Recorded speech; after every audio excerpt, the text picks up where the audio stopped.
आइए बच्चों, देखिए आज हमारा जो टॉपिक चल रहा है हुदहुद, इसके बारे में हम आगे बढ़ते हैं, है ना।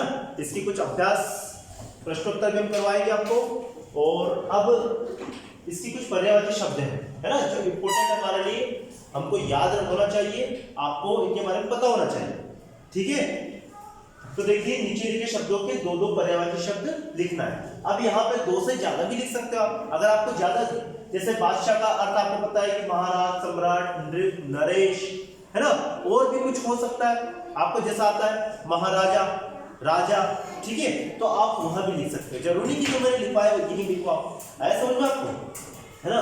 दूसरी बात, आपको पढ़ना आना चाहिए शब्दों को अच्छे से उच्चारण करते हुए, है ना, सही उच्चारण के साथ में इनको रीड करना आना चाहिए, ठीक है। कैसे, देखिए, इसीलिए नहीं तो आपको तो ये हर किसी किताब में मिल जाएंगे, है ना, लेकिन आपको उच्चारण भी करना, उच्चारण भी सीखना है, और इनको इनका अर्थ क्या होता है, इनका अर्थ कैसा है, ये शब्द कैसे बने, वो भी थोड़ा बहुत आपको पता रहना चाहिए, ठीक है। तो देखिए नीचे लिखे शब्दों के दो दो पर्यायवाची शब्द लिखना। पर्यायवाची का मतलब आप समझ गए, पर्यायवाची का मतलब दूसरा नाम क्या होता है, दूसरा पर्याय शब्द, पर्याय मतलब और कोई शब्द क्या हो सकता है इसके लिए। अगर हम बाई चांस हमको बादशाह शब्द नाम ना आए, और तो हम महाराज शब्द यूज कर सकते हैं, वहां पर सम्राट शब्द यूज कर सकते हैं, और कहीं कहीं पर हम अच्छे शब्द यूज करते हैं ना, तो वो हमारी भाषा अच्छी लगती है ना। जैसे राजा के लिए नरेश शब्द का यूज कर दिया, सम्राट के शब्द का उपयोग कर लिया, तो सामने वाला जब जिससे हम बातचीत करते हैं, वार्तालाप करते हैं, तो उनको ऐसा लगता है कि यार ये इसको भाषा के ऊपर, हिंदी भाषा के ऊपर इसकी अच्छी कमांड है ना। तो हमको ऐसा होना चाहिए, और ऐसा कब होगा, जब आप पढ़ोगे, है ना, बार बार पढ़ोगे, एक बार नहीं बार बार पढ़ना पड़ता है बेटा। किसी भी चीज को याद रखने के लिए, आपके दिमाग में स्थायी रखने के लिए, उसको कम से कम 4 या 5 बार पढ़ना रहता है, अच्छे से मन लगाकर। ऐसा नहीं कि बस पढ़ लिया, कोई ध्यान उधर जा रहा है, मन में कुछ और चल रहा है, और पढ़ाया इधर आप पढ़ रहे हो, होता है ना ऐसा, जब सोच कुछ और रहे होते हैं और किताब पढ़ते रहते हैं, तो हमको समझ नहीं आता क्या पढ़ा क्या नहीं पढ़ा। आपको मन लगा के पढ़ना है, यानी कि जो पढ़ रहा है वहीं पर ध्यान होना चाहिए, ठीक है। आपको जो मूवी होती है, आप सीरियल देखते हो, कोई सा भी टीवी सीरियल चैनल वगैरह पे देखते हो, तो वो कितना याद रहता है आपको, रहता है ना, क्यों रहता है, क्योंकि जिसको मन लगा कर देखते हो। और हम जो किताब पढ़ते हैं, हमारा ध्यान और कहीं रहता है, और हम पढ़ते जाते हैं, क्यों चंचल, सही है ना, ऐसा नहीं करना। तो देखिए ये पर्यायवाची या समानार्थी शब्द, या और इसके अनेकार्थी शब्द भी बोल सकते हैं इसको, ठीक है। देखिए बेटा, तो सबसे पहला है बादशाह, बादशाह, है ना।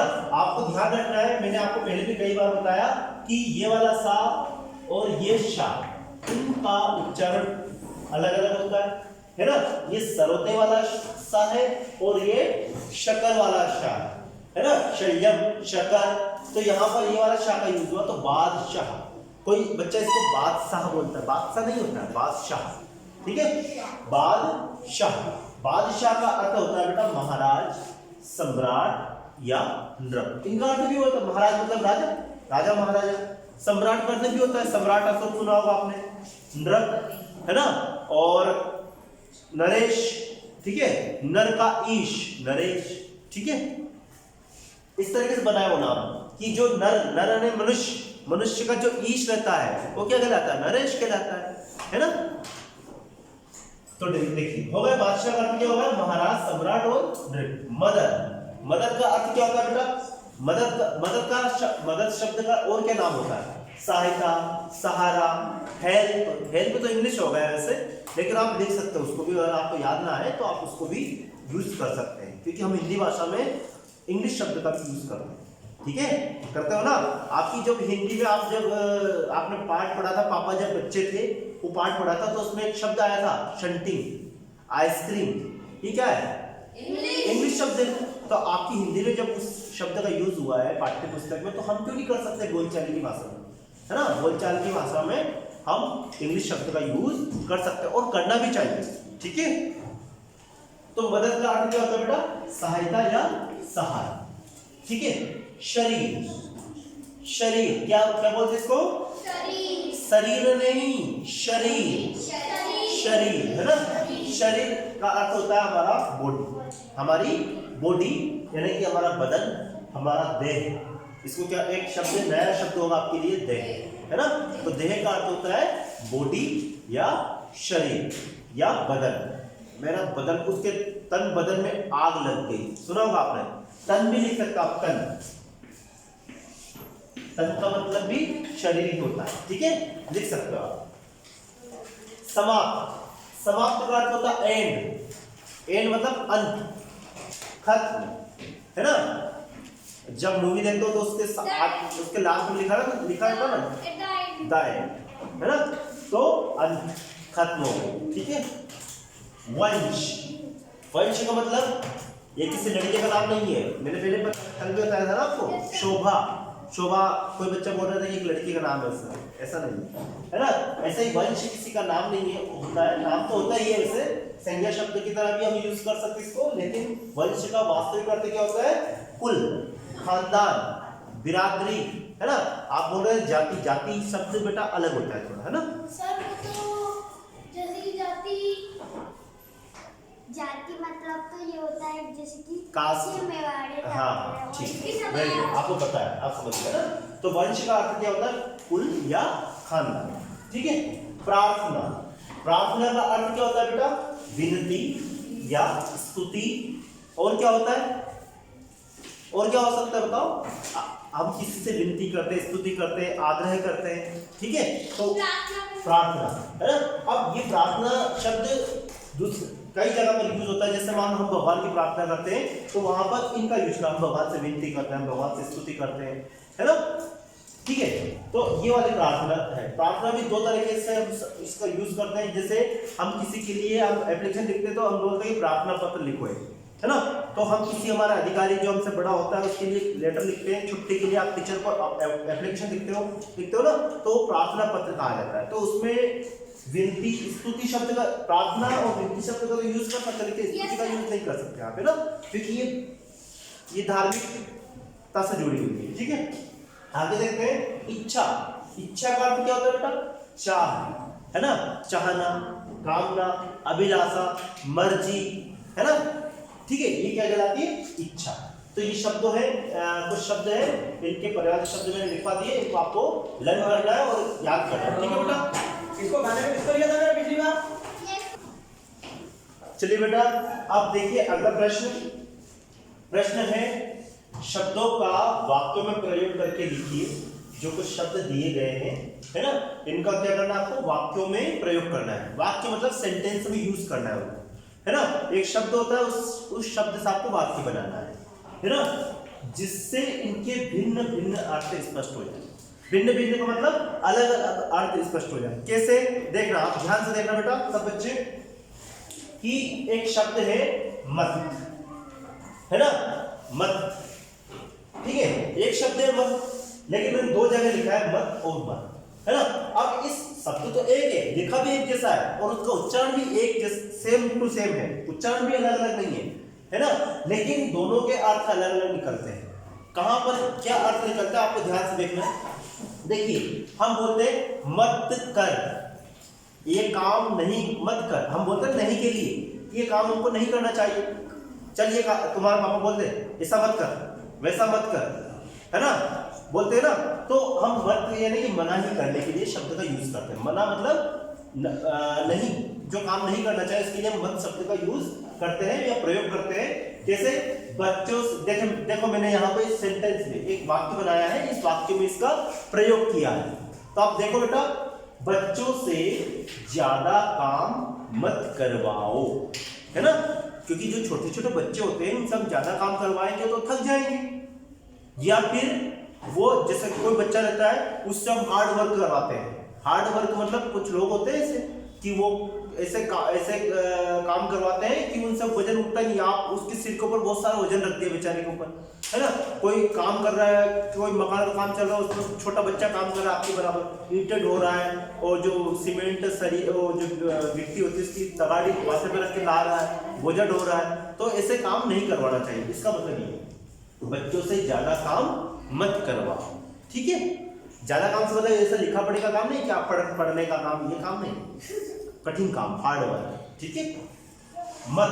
अब देखो इस मत का अर्थ क्या है, आपका मत किसको जाएगा। मत का मतलब होता है आपका मत यानी कि आप वोट, जो वोट डालते हैं ना, उस वोट में भी हम बोलते हैं ना वोट, आपका आपने किसको वोट दिया, हमको वोट देना चाहिए, हमको मतदान करना चाहिए। तो ये मत का मतलब आपका मत क्या है, आपका मत क्या है, आपकी इच्छा क्या है। हम इच्छा की जगह भी इस शब्द का यूज कर सकते हैं मत, ठीक है। तो आपका मत किसको जाएगा, आपका मतदान किसको जाएगा, वोट किसको जाएगा, ठीक है। तो यहाँ पर मत का दो अर्थ निकल रहा है, एक तो मना करने के लिए और एक मतलब वोट के लिए। वोट समझते हो, ये वाला वोट डालने जाते हैं ना, जब आप 18 साल से ऊपर, हाँ जब 18 साल से ऊपर को जाओगे तो आप मतदान करने जाओगे, नहीं वोट डालने जाओगे। तो ये वाला मत वह मत, ठीक है। हाँ आप भी जाओगे, ठीक है। अब आगे देखते हैं आम। अब ये आम शब्द है बेटा, ये दो जगह पर यूज किस तरीके से हुआ है वो देखते हैं। तो देखिए आम, यह आम रास्ता नहीं है, यह आम रास्ता नहीं है। आम मतलब होता है सामान्य, यहाँ सामान्य लोगों के लिए रास्ता नहीं है। जैसे आप कहीं कहीं पर जाते हो, कोई निजी कॉलोनी होती है, या जैसे आप बड़े बड़े, हाँ तो वहां पर क्या होता है बेटा, आम रास्ता। आम रास्ता से मतलब लिखा रहता है कि भाई यहाँ पर हर किसी के लिए जाने का रास्ता नहीं है, ये स्पेशल लोगों के लिए है ना, जो वीआईपी लोग होते हैं उनके लिए होता है रास्ता, ये आम रास्ता नहीं है, ये अमीर लोगों का रास्ता है। हाँ ठीक है। तो आम का मतलब सामान्य रास्ता नहीं है, जहाँ से हर कोई जा सकता है। अगर यहाँ लिखा है हाँ लिखा रहता मतलब वहां पर क्या होता है बेटा, बातें नहीं, यह आम रास्ता नहीं है, इसका मतलब होता है लिखा रहता है, यानी कि हर कोई नहीं जा सकता है, ठीक है। आगे देखते हैं आम। आम के पेड़ पर आम पक रहे हैं। अब देखो आम, एक आम मतलब होता है खाने वाला आम, है ना, फल जो होता है आम का, मैंगो है ना। आम के पेड़ पर आम पक रहे हैं, यानी कि ये फल के लिए यूज हुआ है और ये आम का पेड़ है, ठीक है। आया समझ में आप सभी को, समझ आ रहा है सब, ठीक है। फल, अब देखो फल भी दो तरह से यूज होता है, फल शब्द का गलत कार्य का फल भी गलत होता है, यानी कि फल यहाँ पर परिणाम का अर्थ निकलता है, गलत कार्य का परिणाम गलत होता है। फल यानी कि रिजल्ट, ठीक है। आपका परीक्षा फल क्या रहा, मैं पूछता हूँ आपका परीक्षा फल क्या रहा, तो आप बोलते हो हमारा परीक्षा फल उत्तम रहा, मेरे को 90% आए, है ना, मेरा परीक्षा परिणाम अच्छा है, यानी कि फल का मतलब परिणाम होता है, ठीक है। और एक फल का मतलब आप समझते हो फ्रूट, है ना, हमें पके हुए फल अच्छे लगते हैं। आया बेटा समझ में। तो ये कुछ शब्द हैं, आगे और कुछ और भी शब्द हैं, उनको हम देखते हैं। देखिए बच्चों कुछ शब्द और हैं, है ना, जैसे सोना, है ना। तो ये जो सोना शब्द है, सोना का अर्थ सोना भी होता है, स्लीपिंग यानी, है ना, हम रात में सोते हैं। एक सोने का अर्थ होता है गोल्ड, धातु, है ना, यानी कि जो सोने वाली धातु है ना, गोल्ड मेटल से बेटा, सोना चांदी, है ना। तो ये दोनों शब्द में सोना ऐसा लिखा जाता है ना। देखिए हम वाक्य प्रयोग करते हैं इसका, सोना धातु के गहने बनाए जाते हैं, है ना। जो सोना है वो एक धातु है जिसके क्या बनाए जाते हैं, गहने बनाए जाते हैं। गहने समझते हो, गहने का अर्थ होता है आभूषण, क्या होता है आभूषण, ज्वेलर्स, गले में की चेन, अंगूठी, है ना, कुछ भी बनाए जाते हैं, इयररिंग्स बनाए जाते हैं, और नकली नाक पे नकली बनाई जाती है, पायल तो चांदी की बनती है वैसे, कड़े बनाए जाते हैं, ठीक है। तो सोने धातु की क्या बनाए जाते हैं, गहने बनाए जाते हैं, ठीक है। एक सोना सब्जेक्ट का यूज कहाँ होता है, हमें ज्यादा देर तक नहीं सोना चाहिए, हमें ज्यादा देर तक नहीं सोना चाहिए, ठीक है। क्या हुआ, हाँ वो हार, सोने का हार, ठीक है।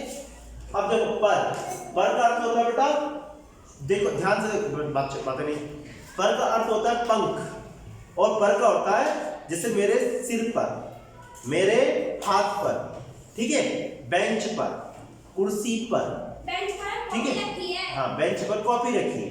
और तो मैंने यहाँ लिखा पर का अर्थ है पेड़ पर पक्षी बैठे हैं, पेड़ के ऊपर क्या बैठे हैं, पक्षी बैठे हैं। और इस एक को पर जो है उसका अर्थ क्या निकलता है, हुदूद के गर्दन पर सुंदर पर है। अब देखो गर्दन पर, गर्दन के ऊपर, है ना, सुंदर पर है। सुंदर पर मतलब, पर का मतलब होता है पंख, यहाँ पर पर का मतलब पंख होते हैं। मोर के पर बहुत सुंदर हैं। चिड़िया अपने परों से उड़ती है। चिड़िया अपने परों से उड़ती है, ठीक है। देखिए आगे है भेंट। मोहन ने अपने शिक्षक से भेंट की। भेंट मतलब मुलाकात की, ठीक है। भेंट करना मतलब मुलाकात करना। और एक भेंट का अर्थ होता है पैसे, रुपए पैसे चढ़ाना, दान दक्षिणा देना, है ना। तो मंदिर में भक्तजन भेंट चढ़ाते हैं, ठीक है। भेंट में कुछ भी चढ़ाते हैं, या तो आपने कंबल की भेंट करते हो, जैसे गरीबों को खाना भेंट करते हो, गरीबों को कंबल भेंट करते हो जो ठंड लगती है उस टाइम पे, है ना, ठंड के टाइम पे, है ना। जूते भेंट करते हो, कपड़े भेंट करते हो, है ना। तो भेंट का मतलब कुछ भी हो सकता है, ऐसे जरूरी नहीं कि रुपए पैसे ही होता है भेंट का। तो भेंट का अर्थ मंदिर में भक्तजन के चढ़ाते, भेंट चढ़ाते। हम गरीबों को भेंट स्वरूप कुछ उपहार देते हैं, ठीक है। तो ये चीजें क्या हो गई बेटा, ये कुछ शब्द हैं जिनके अलग, एक शब्द तो एक है लेकिन उनके अर्थ भिन्न है। तो हमने ये शब्द कुछ लिखे। इसके पहले भी मैंने कुछ शब्द आपको लिखवाए थे, तो इनको आपको पढ़ना है, लिखना है, और 2-4 बार आपको कम से कम पढ़ोगे तो आपको याद हो जाएगा, ठीक है। और इनका उपयोग भी करना है, हर जगह जहां पर ये शब्द आए वहां पर उनको उपयोग करना है, ठीक है। Okay, thank you very much.